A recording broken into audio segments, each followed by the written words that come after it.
I wish we had background music. We should get a lobby elevator music. Oh, I know. Hey everyone. We're just waiting for everyone to kind of come in.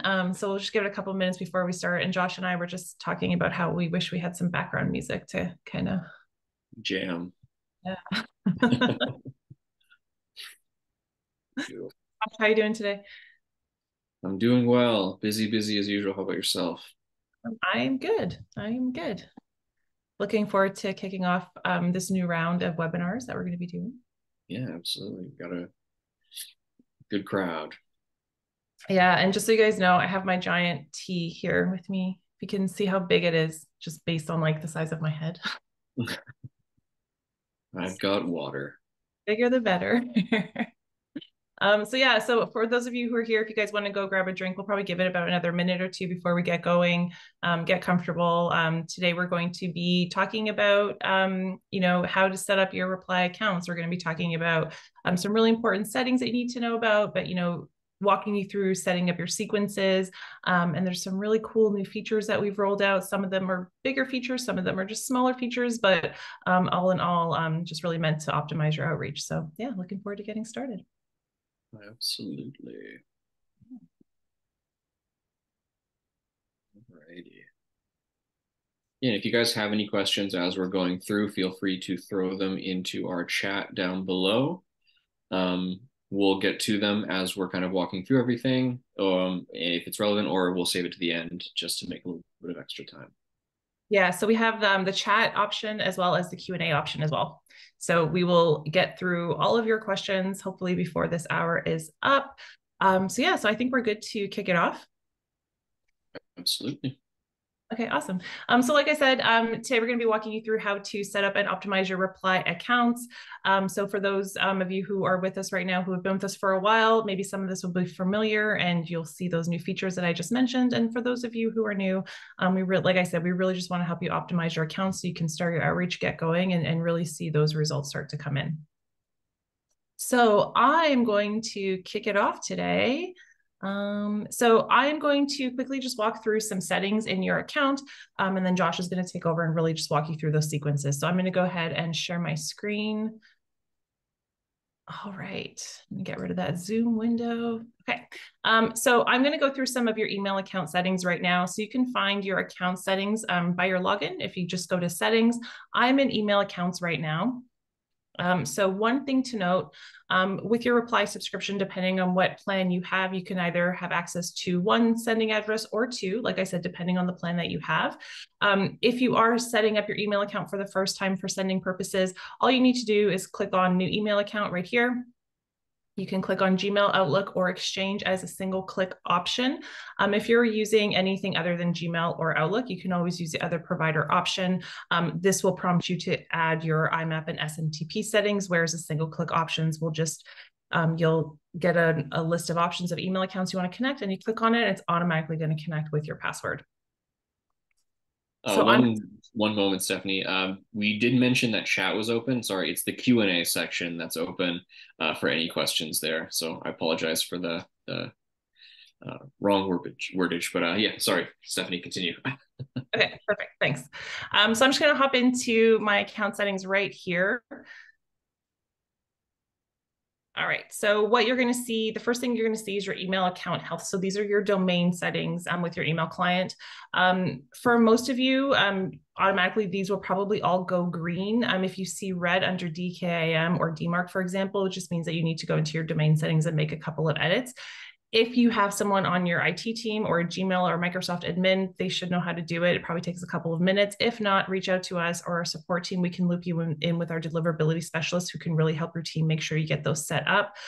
These are essentially like a virtual signature on your sending accounts to let your provider and your recipient's provider know that you are a real sender, you are not a bot, you are not a spammer. So having these all green and updated are really important for your outreach. You can start to send your outreach if you don't have them updated, but it's just best practice is to have them all in good standing there. So under safety settings, so these are some really important settings right here. So from each email address that you can send from, you can send up to 400 emails per day. I have mine set to 200. That's where I'm comfortable with. My outreach, I'm not really sending high volumes, and I'm typically sending more warm emails to current clients. If your email account is new, so the domain age is not very old, or if you have maybe taken a break from sending higher volumes, I would really recommend that you use this daily ramp up option. So you can select your starting amount as well as your ramp up value, and then we're slowly going to ramp up your daily limits with your sends. Gmail and Microsoft have algorithms in place which detect any abnormal sending patterns or any spikes in activity. So slowly increasing the amount of emails that you're sending per day, it helps to really kind of bypass those algorithms. So those are really important. Also, this is really important if you are using Microsoft as your ESP. The limit of emails sent per time duration. So what you want to do, if you enable this, you can select the maximum number of emails in a specific amount of time. So right here, the general rule is to keep it lower than 30 emails every minute. And so that's what you're seeing right here. Right now, the setting is 30 emails in a minute. You can lower that. I've seen some customers have it set to 1 email per 1 minute, whatever you're comfortable with. But like I said, don't go above 30 emails per minute. You can also add your email signature here as well. If you add your email signature here, it's going to automatically attach to each email that is sent out via reply. So when you are creating your sequence, which Josh will show you, you won't have to add your signature to each step or email step that you're creating. It's automatically going to pull from here. You do have some formatting options down here at the bottom. You can also include hyperlinks. Again, just kind of going back to deliverability, I would not include more than 2 hyperlinks in your email signature, just to make sure that those emails are getting delivered and they are going to your recipient's inbox. And then right here, we have our opt-out options. I'm just going to open that up right there. So you do have 2 options. So you have the option to unsubscribe via plain text. The way that this works is when your prospects reply to you, if they say anything along the lines of do not contact, opt out, do not email me anymore, remove me from your list, the system will detect those replies and will automatically mark them as opted out. You do have an unsubscribe via opt-out link option, and it's just the way that it sounds. So you have a link, someone clicks on the link, they're automatically opted out. I'm a big fan of the unsubscribe via plain text option. The whole point of the platform is to make your emails seem warm and personal. You want your prospects to think that you sat there and you typed this lovely email just for them. And then if they scroll down and see an opt-out link, they're going to think, oh, it's automation or it's a mailing list or what have you. So just to keep with that level of personalization, I would recommend using that plain text option. Now you can notice right here, there's nothing there in that text box. I have deleted mine, but that plain text option will still work. One of the new features that we have rolled out is the option to regenerate opt-out text. The reason that we rolled this out is the previous text said, PS, if you don't want to hear from me anymore, please let me know. And with any type of outreach, people tend to get familiar with what a typical cold outbound email will look like. Maybe they will ignore it. Maybe they'll mark it as spam. What we're trying to do with this regenerate option is to provide you with different options for that opt-out link, the opt-out text. So if I click here, you'll see it gives us an option. And then if I don't like that option, I can click another one right here. And then you can just click through until you find one that you think, resonates with you, might resonate with your contacts that you are reaching out with. I think I was playing around with it earlier on today and I saw ones that said not vibing with my email. I thought that was kind of catchy. So like I said, whatever you find resonates with you and, the list of contacts that you think you're going to be reaching out to, by all means, play around with this regenerate option until you find one that you think is going to work. And then obviously saving your settings right here. So these settings are, like I said, they're really important. These are on a sending account level. So if you have, 2 sending addresses, you can go in and make the changes to the other sending address if you want to. We also have settings options right here specific to the emails that you're going to be sending. So if I click here, we have some email safety options right here. We have a delay. So like, for example, a 30-second delay before sending that first email. We have maximum daily emails per contact. By default, it is set to 1. I would recommend that you keep it at 1. What you don't want to be doing with your outreach is sending, 3 emails per day to a specific contact. You also have the option to receive email notifications. So you can get email notifications on sequence errors or when a connection token expires with your email account, or even daily reports on, email sent, reply rates, open rates, etc.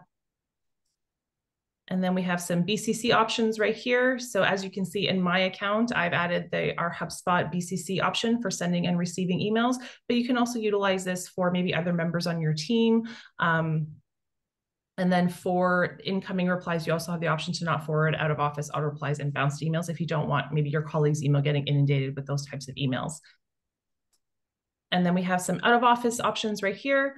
So you can turn on this toggle and automatically resume emails to out of office contacts, anyone who's come back as an OOO. It says 14 days. You can lower this to 7, 5, whatever you think works best for you. And then as you can see, we also have some other options right here for your LinkedIn accounts. And Josh is going to talk a bit more about that when he goes through campaign setup on that multi-channel level. We have some options for branded links, which our deliverability team can help you with as well. And then it's just some specific settings for contacts and accounts. So Josh, do you want to take it away with campaign setup? Yeah, absolutely. One final thing about the out of office, we don't have at the moment a way to customize the out of office time for when the individual prospect says they're coming back. So you do have to put a general timing there, or you can just manually remove the opt-out status at any point to have them continue from where they left off. So you do have a little bit of leeway there. Let me share my screen. So hopefully you can all see this. When you start creating your sequences in your account, on a blank page, there's going to be a number of different options available to you right up at the front. Those are all different templates that Reply has designed based around different use cases. Obviously, they need some heavy editing depending on what you're trying to get across, but they are a pretty good way to get yourself up and running quickly. Those will still appear in this drop-down menu if you select the From Template option. And if you save any sequences from across your team, you'll be able to select those as templates as well, and then make any associated changes from that point forward. For the sake of the demo, we're going to focus on the From Scratch options, as those are probably going to be used more often than not. To touch on briefly, we do have a new JSON AI based system that allows you to put in a kind of a couple of details about your company, your ideal prospect profile, kind of what you want this sequence to be about, and it will extrapolate those concepts into a full multi-channel sequence. This is really as valuable as the information that you provide it. So if you only give it a very basic one sentence kind of idea, the associated steps that it spits out are going to be just as vague.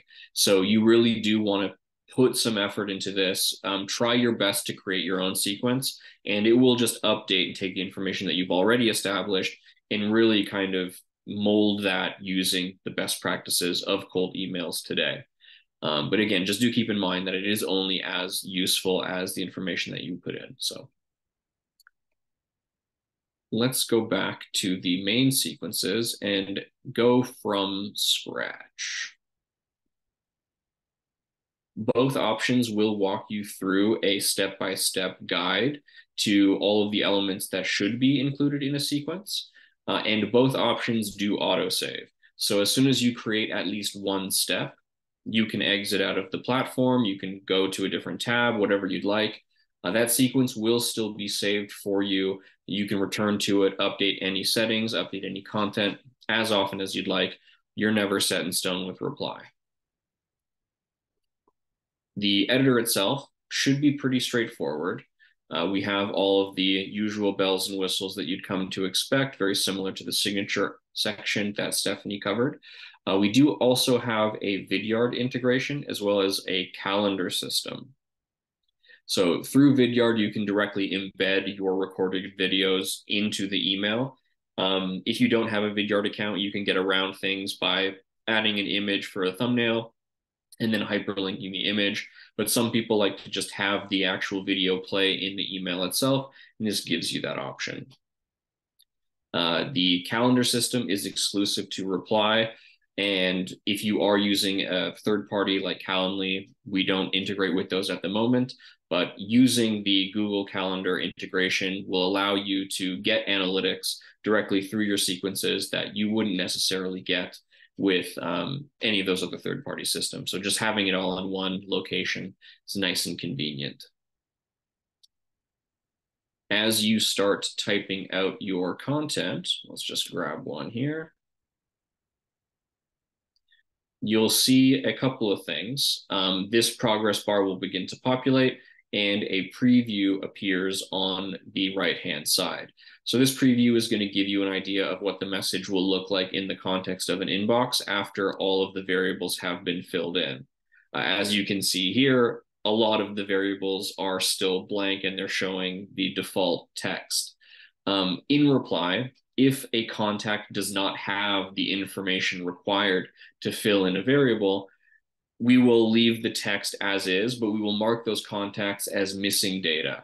And they will not get any emails at all until you go in and you add in the appropriate information. So you're never going to see an email that says, I know you're very busy as blah, blah, blah. We will kind of detect that for you, automatically prevent those emails from going out.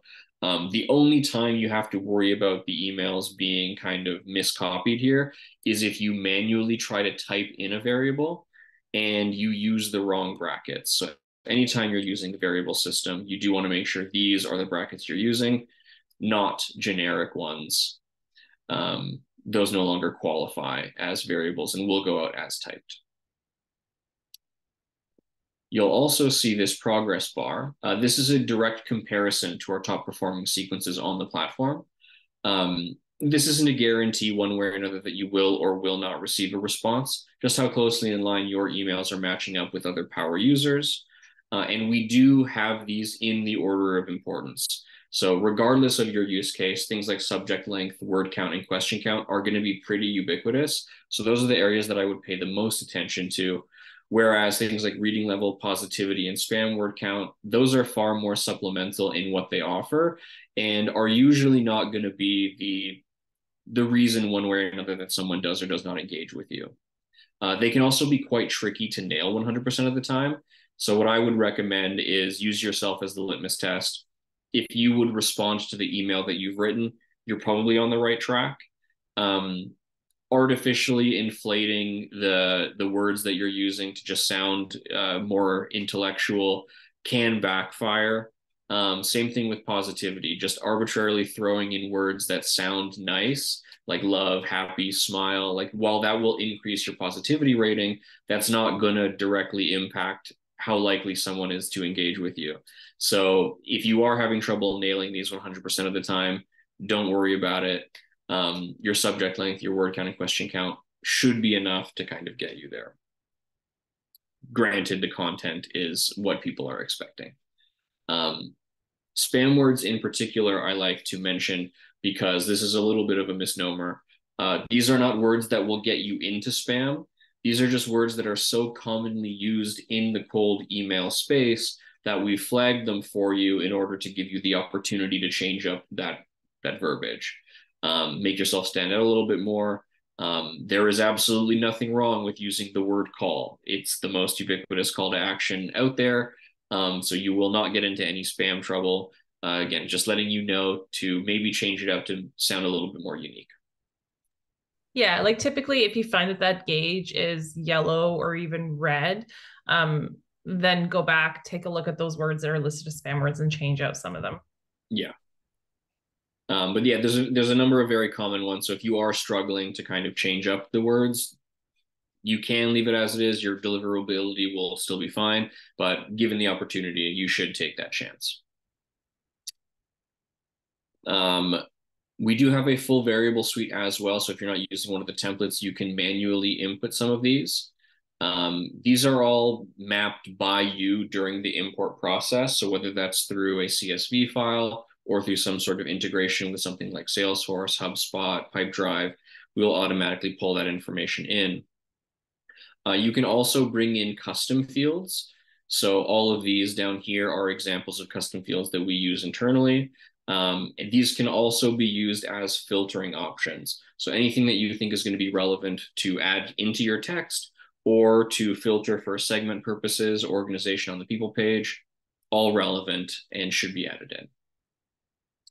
We also have advanced options, so you can set up variables in advance. If you know you're going to be missing information for certain contacts, you can set up fallbacks so that you never run into that missing data option that we spoke about a moment ago. And if you want to get even fancier, you can use multiple variables to kind of ping off of each other to add custom text. So kind of like coding language. So it is a little bit more of a unique option. If you're comfortable with it and want to give it a try, you can do a lot of really cool things here. But for the most part, people tend to stick with the generic options and then personalize the emails after the fact. But the options are there if you need to. There is also an option to send an immediate test.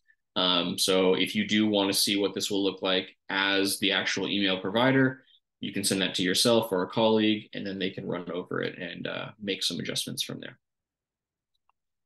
Let me change this template so it doesn't error.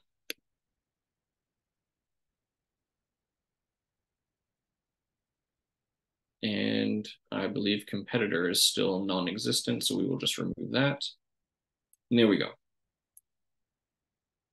We can save it. Once your sequence step has been saved, again, I can move out of here and I can return to it at any point. But anytime you see the add variant option, which is usually for automated email steps, that'll be your cue to add A/B tests. So if you want to test out different subject lines, different bodies, this will be your opportunity to do so.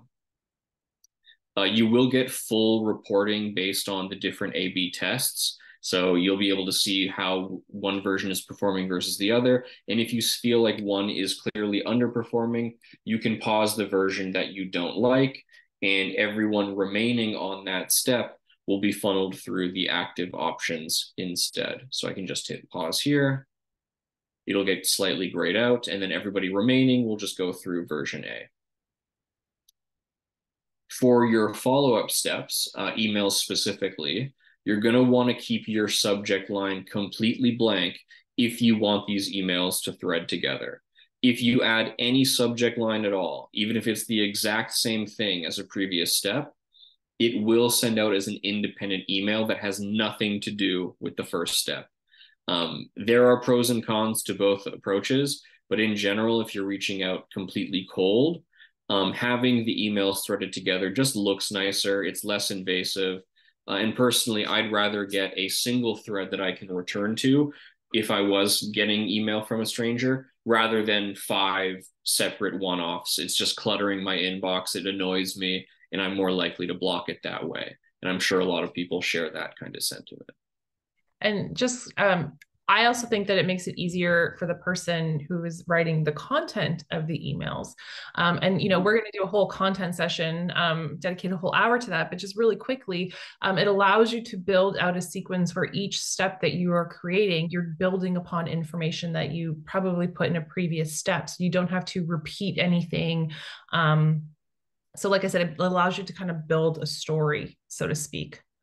So just one Yeah, that's definitely something that we get into in our other calls. But in general, like you want to establish kind of some basic concepts in your step one when you're reaching out. And then you want to capitalize on the ideas that you've brought up by really diving into how you're going to accomplish specific things. A lot of the times when I'm hopping on calls with clients, their content really revolves around repeatedly mentioning how they can do something, like they're really good at something, but they really don't dive into the details of the steps they're going to take to actually accomplish those goals, but instead just say, hey, I can save you thousands of dollars, or I'm really good at recruiting. But you want to provide examples of how you're going to do this so you can get the prospect to picture how you're going to fit into their workflow, build a little bit of trust, and then be that much more willing to actually engage with you. We go into that a lot more in another call. Yes, we do. Yes. And as you can see here, we have a number of different step types. There are two versions of all of these. The free version is essentially a sticky note. It is a reminder to perform a function outside of the regular reply chain. They will not do anything inherently on their own. Though each of these does have a paid version that does allow you to automate a lot of this. So calls and SMS are bundled together. You can call people directly from within the platform. You can set up call reminders at certain points in your sequences, or even send out direct SMS messages in the same vein that your emails would. LinkedIn is also automated. You can send out connection requests, in-mail messages, regular messages. You can like recent posts. The only thing to really consider about the LinkedIn in comparison to the email are the number of connections or touch points that you can actually send out per day. LinkedIn is very particular with their daily limits. So we only allow you to perform 100 total LinkedIn actions per day and only 30 of any given type. In a kind of dedicated multi-channel sequence, we do recommend starting with an external touch point, either a call, so drop a voicemail, or a LinkedIn connection request. It does contextualize a lot of the emails that you're going to be sending and goes along with building that trust. You're adding in kind of a name and facial recognition if you have your profile picture on LinkedIn, and you're adding your voice, which is a whole level of realism that email doesn't provide. So when you send that email that contains all of the actual information for your proposal, they're going to take it a lot more seriously because you're now an actual person versus just words on a page. But if for LinkedIn specifically, you are limited to only sending 30 connections per day. So this can essentially bottleneck large scale sequences. So we do recommend it in general, but it works really well if you're targeting smaller groups, maybe 100 or so people, or enough where you're willing to go through and only send 30 per day, at least to start. Things like Zapier allow you a little bit more flexibility when it comes to automation, though that is completely custom based on whatever platform you're connecting to. So there's not much to go in there, but it does allow you a little bit more freedom with how Reply interacts with your third-party tools. And then tasks are generic reminders. There's nothing automated about those, but you can set yourself up reminders to perform, again, other tasks outside of the regular email, SMS, or LinkedIn steps. Josh, before you move on to the JSON AI portion of the campaign setup, can you just quickly talk about manual emails versus automatic emails? And the reason I'm mentioning this is because I've talked to a lot of customers lately. I'm seeing it a lot more where they're adding the manual email step to their sequence. It does allow for more personalization for your contacts. So can you just talk to that really quickly? Yeah. So when you are setting up an email step, you do have the option to choose automatic or manual. Automatic is, as it sounds, will just go out in the background based on whatever schedule that you set up. Manual is a little bit different in the sense that a task is generated for the individuals that reach that stage. So if you go to the execution tab up at the top and then go to the tasks menu, you'll be able to see all of the emails that are queued up for you. You can then go into those individual tasks and completely edit the emails as you see fit. So if you want that kind of full control over how each person's message plays out, going the manual route makes a little bit of sense. We also have a preview tab in the sequences that you can edit for automated emails. But in that sense, you would have to kind of turn the sequence off to make sure that those don't go out while you're editing them. But manual just gives you complete control over when those emails are sent, what they look like. Obviously not going to be super useful at a high scale, but if you are reaching a smaller group of contacts in line with that LinkedIn that we were just mentioning, makes a lot of sense there because you're going to want to tailor your content to match your exact audience. And the more unique you can make that message, the more you can make it sound like you sat down, wrote it out that morning for those individuals, the better off you're going to be engagement wise. in general, you also have an option to set a cadence. So you can see day 1, day 3. If you were to add another step, it would go to day 7. That's the general timeline of when these emails are going to go out in relation to the previous step. So day 1 is the day that you turn your sequence on, or the day that you add a new batch of contacts. So if I had 10 people today and 10 people tomorrow, naturally day 1 is going to be different for both of those groups. Day 3 is also unique for each of those groups of 10. So it's not just going to merge everybody after day 3 arrives. It's not a global setting. It is unique when each individual receives the previous message. You can update this at any point. So if you feel that your emails are going out too quickly or too slowly, you can make those adjustments on the fly. It will not impact overall performance, so you can make those changes whenever you feel the need to. Let's move on to the next step here. JSON AI is very similar to that from Magic option that we spoke about a little bit ago. This is in relation to responses. So if you turn this on and you provide some details, maybe answers to frequently asked questions or just general information that you think people have thoughts about, it will take these details and automatically formulate a response based on the context of their engagement. Right now, we will only save those as drafts. We will not automatically respond for you because we want you to ultimately have the final say as to the information you're sending out. But this is a really good way to help speed up that response process and gives you something to work with if copywriting isn't your forte or if you're kind of thrust into the email space for the first time. So this is going to give you a really good head start on responding in a way that people want to engage with. And just so you guys know, I've seen a lot of those AI generated replies. I have it enabled in my account and they're really good. So if you haven't seen them yet, I would recommend, going into your consolidated inbox, which we'll show you later on. I'm taking a look at those drafts. I think you'll be pleasantly surprised. Yeah, absolutely. And you have the ability to kind of sort for your auto drafts and based on the different channels. So if you're running LinkedIn alongside your emails, you can split up those inboxes so that it's not all cluttered together and really kind of focus your attention on one aspect or another. Right now, this is designed for the base calendar system that we have integrated in Reply.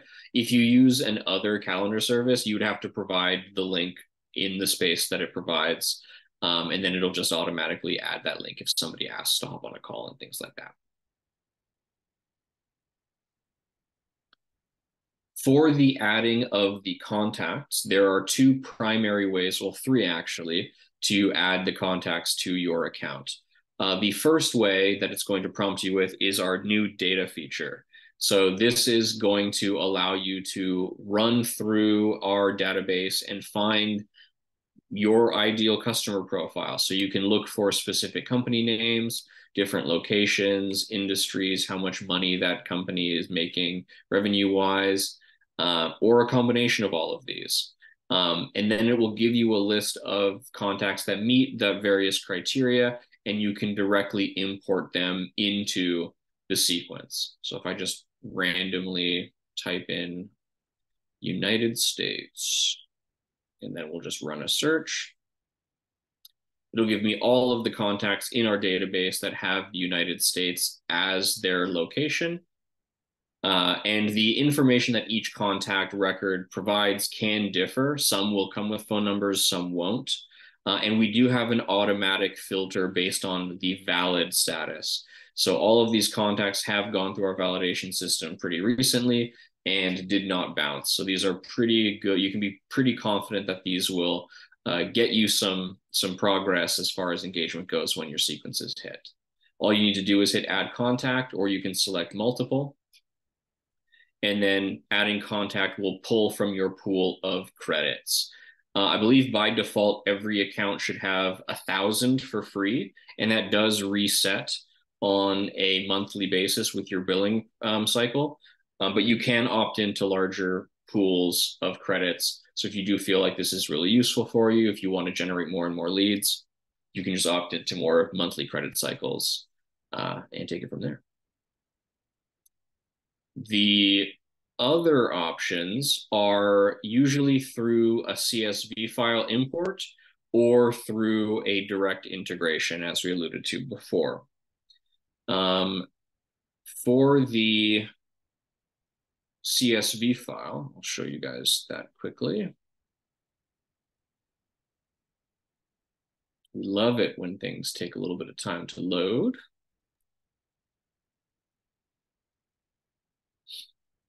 So very similar to how the sequences page was set up, you're going to just hit the new contact drop down in the top right corner, and you're going to do import from CSV. You can create contacts manually if you would like to, but obviously there's a scaling issue there, and it's not going to be as efficient as the CSV imports will. So this is the manual option. This is the general look of what your profiles will appear as if I click on a contact. But we will X out of there. Okay, import from CSV.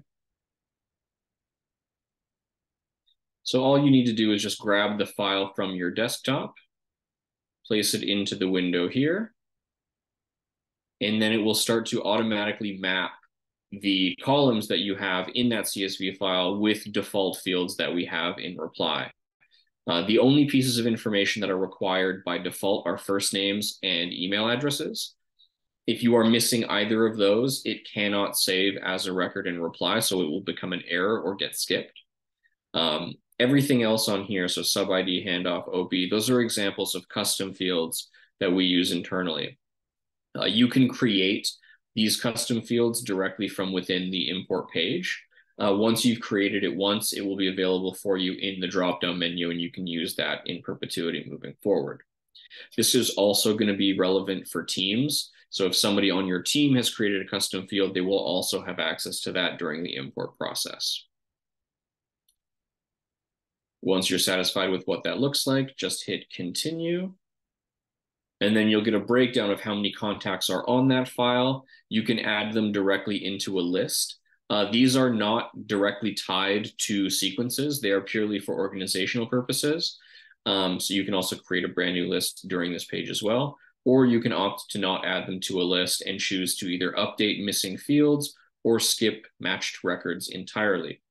What that means is Reply does not keep duplicates at all.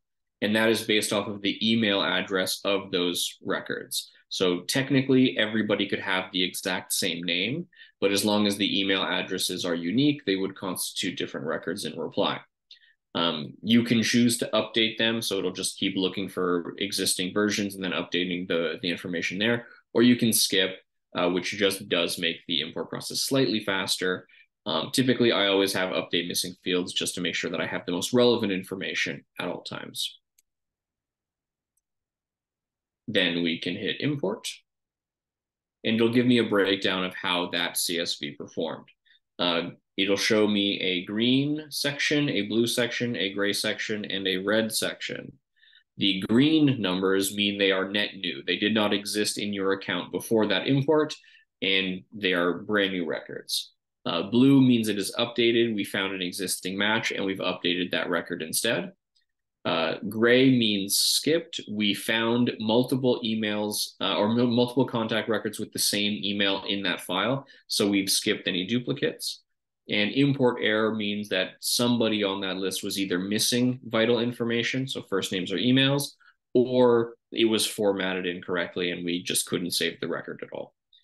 In the case of skipped and import error, you will be able to export those CSVs, so you'll be able to detect exactly who was skipped or who was errored, and then make associated changes.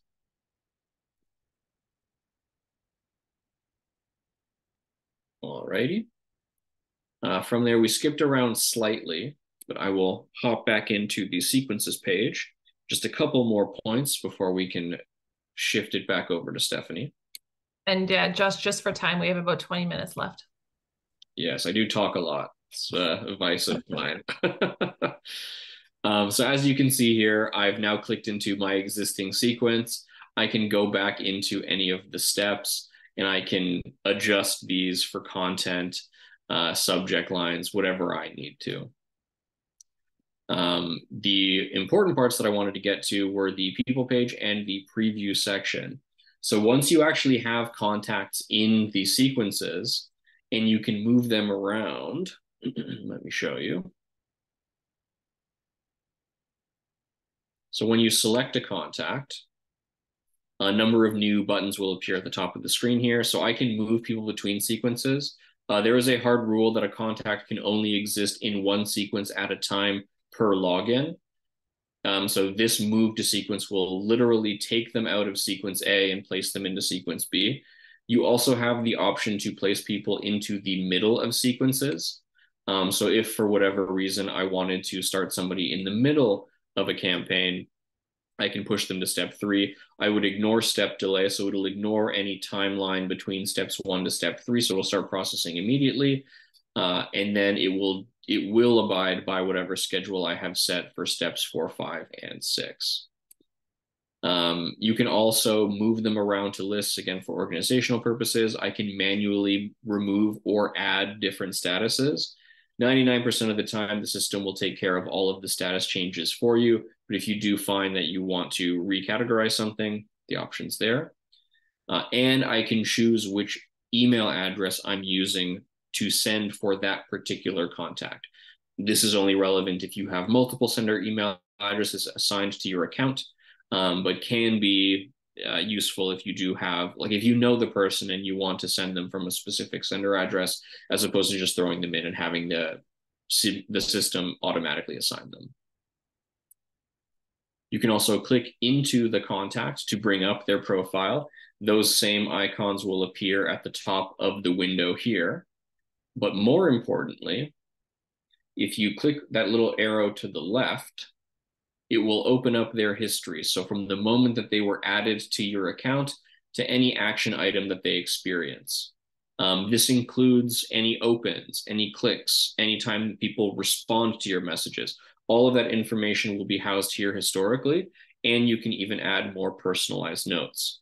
So this is a really good way of doing a deep dive into how your contacts are interacting, and then you can relay this information into changes for your schedule to really kind of up the engagement rates.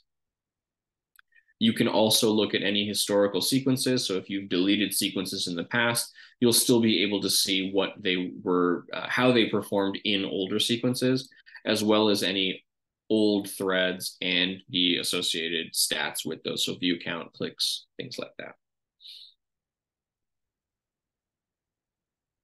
And then we have our the sequence settings. So this is going to be very similar to what Stephanie went through at the beginning of the call. You can assign the specific email address or up to 20 email addresses, as well as a LinkedIn account. And then you can also choose how your daily limits look for that particular sequence. The main thing to keep in mind is that your email limits do take precedence. So if this email is set to a lower threshold than the daily limit for the email, it will stop at the lower number. It's not just going to force emails through. You can dictate how many new contacts are added to the sequence on a daily basis, as well as the total number of emails that can be sent out from this sequence every 24 hours. This delay number is very similar to some of the options that Stephanie mentioned as well. This is a baseline that Reply works around to vary the times of your email sends. So, for example, we're not just going to send an email exactly every 65 seconds. Some of them may end going up to 2 minutes. Some may go between 65 and 2 minutes. The idea is to vary the send pattern, which in turn will avoid spam filters to ensure optimal deliverability moving forward. We also have the option to turn opens tracking off or turn links tracking on, and you can dictate how many contacts from the same company are receiving emails from you on a daily basis. So more for finessing your account-based approach. By default, if somebody responds to any of your messages, they are marked as finished.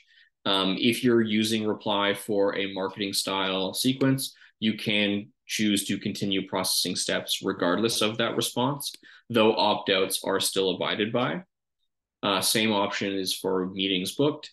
And if somebody exhausts all of your steps and does not engage with you, you can set a threshold for a certain number of days. And after those number of days have passed, the system will automatically mark those people as finished. Some people will set this to 999 so that they're never marked as finished. This does impact your progress bar on the sequence page because it does look specifically at active status versus finished. So if you do increase that number of days threshold, people may just not get marked as finished, and this will continue being either gray or just half blue, which would be your finished profile. So that's a lot we've covered. I do want to throw it back to Stephanie to shore up any other areas. And then if we have some time, we can get into more specific questions. Okay, well, we have 15 minutes. So I was just answering a question in the chat, and I just want to kind of provide some clarity. So Brad was asking about changing the sending addresses and asking if a sending address is changed, can they, kind of assign it to maybe another rep on their team? So, and Josh, maybe you could kind of navigate while I talk about this. If you have a sending address so for example, in your account, maybe there's joshua@reply.io, and then my sending address is in Josh's account as well. Yes, you can change it to like Stephanie@reply.io, for example, but all those email addresses have to be within that user login. So if, for example, you are on a team account, and you want to assign, a contact to one of maybe the other reps on your team, what you can do if you have Team Edition enabled is you can change the contact ownership, and then that rep in their specific account can either move into a sequence or assign a sending address from their account. The multiple email addresses and those sending email limits, settings are account specific or user specific. So in Josh's account, he won't have access to my sending addresses.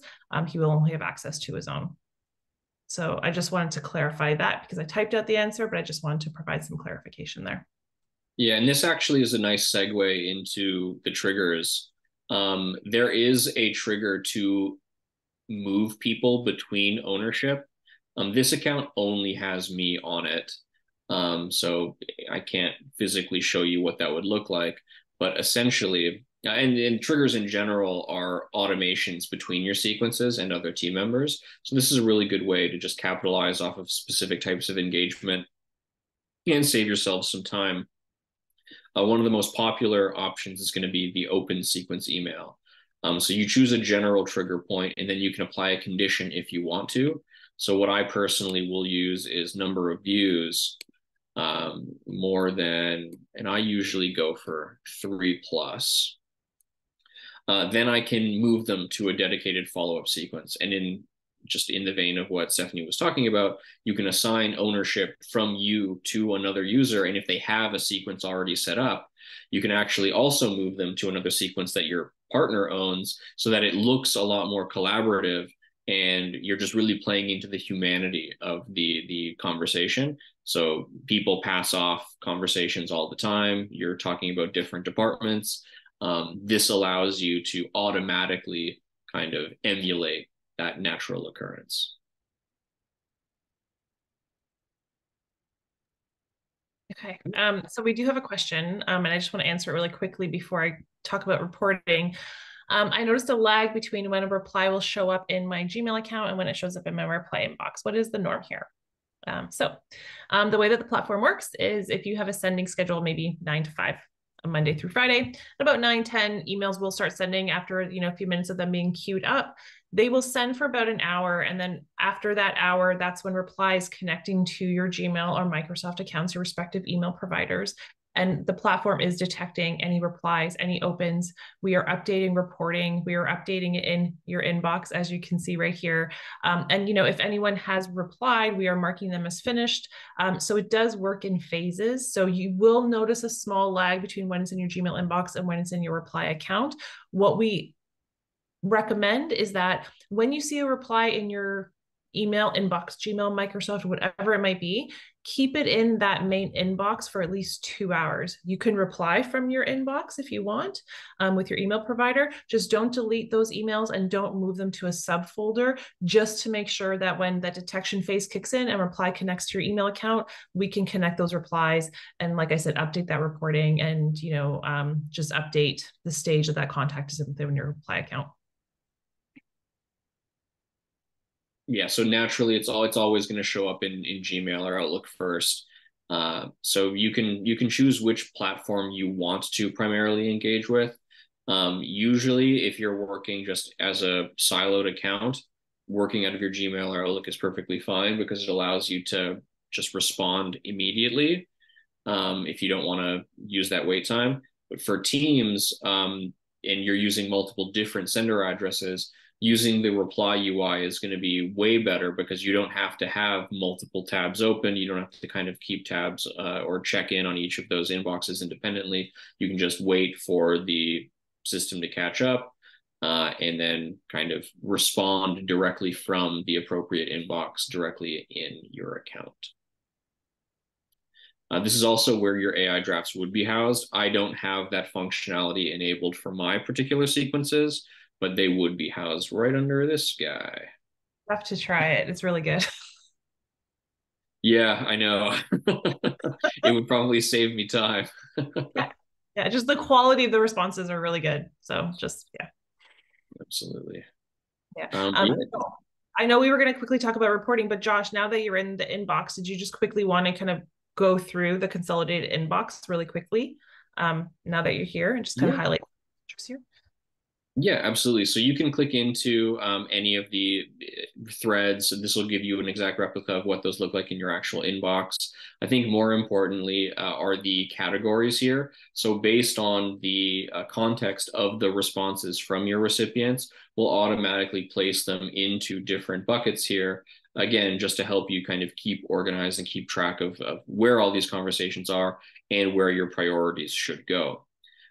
In the event that you only want to look at a specific subgroup of responses, you can filter based on whichever sequence or sequences that you're interested in.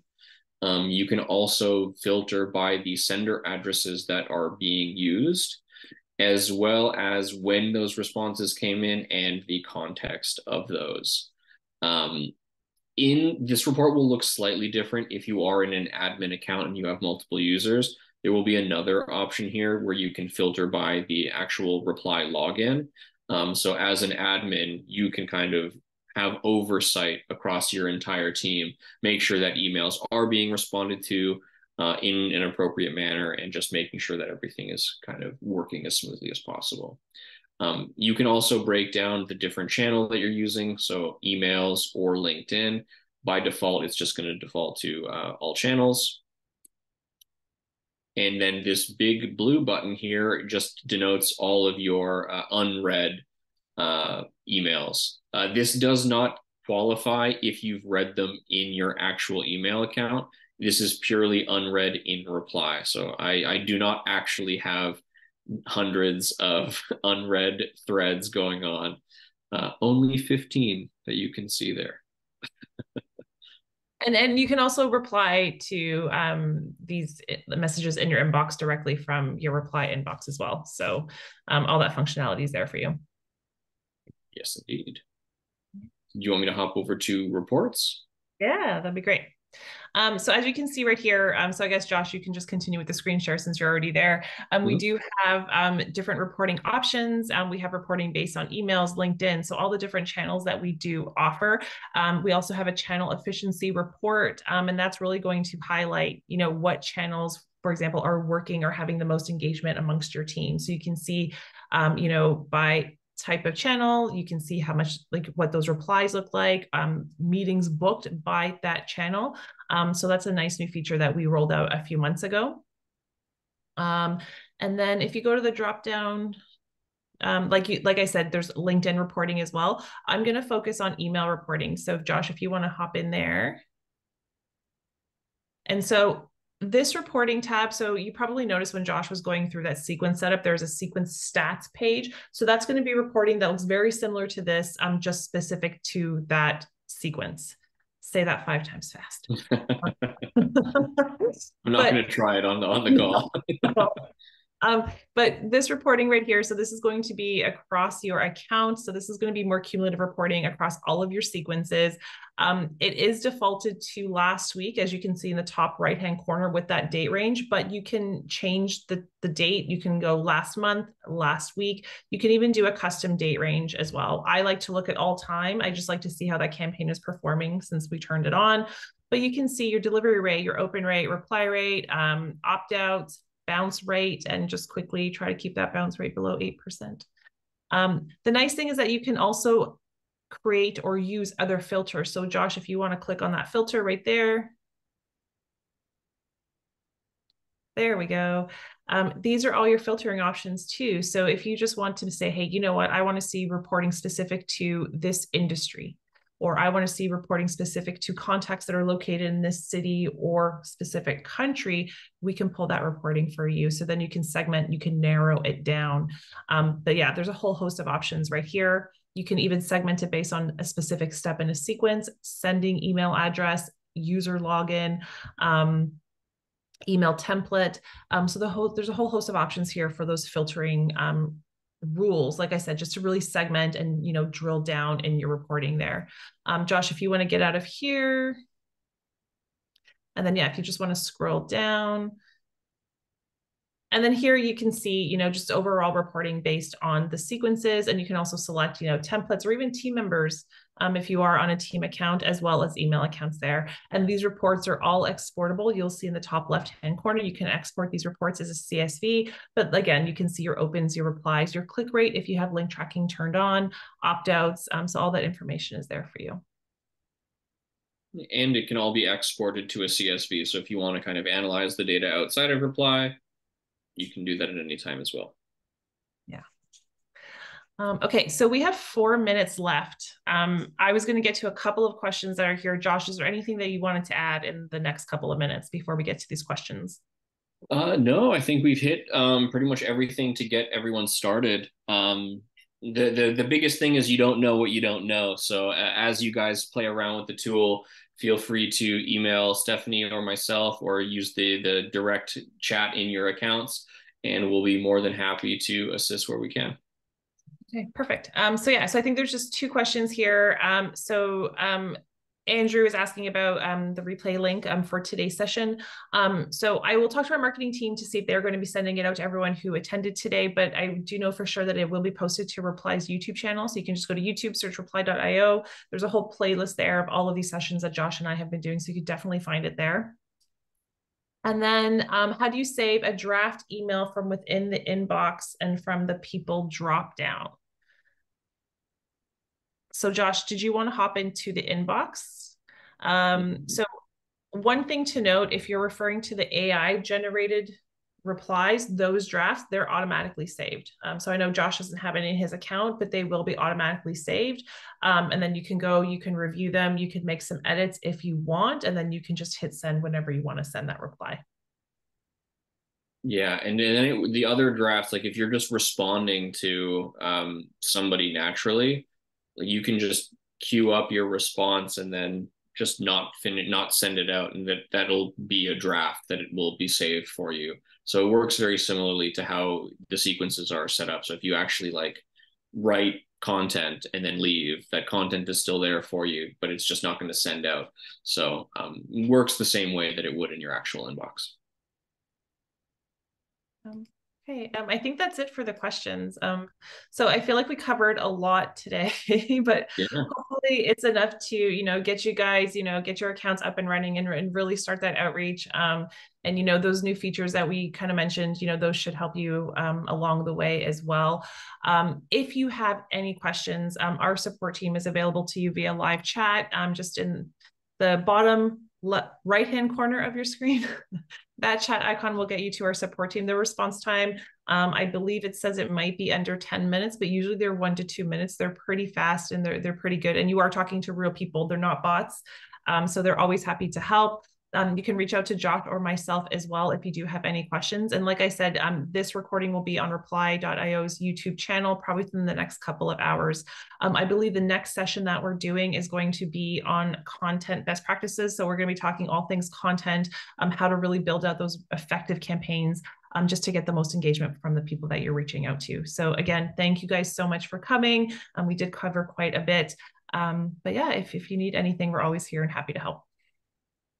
Absolutely. Always happy to answer questions and talk for 45 minutes at a time. It's our favorite thing to do. Absolutely. Okay, have a great day, guys. Bye. Thanks for coming. Have a great one.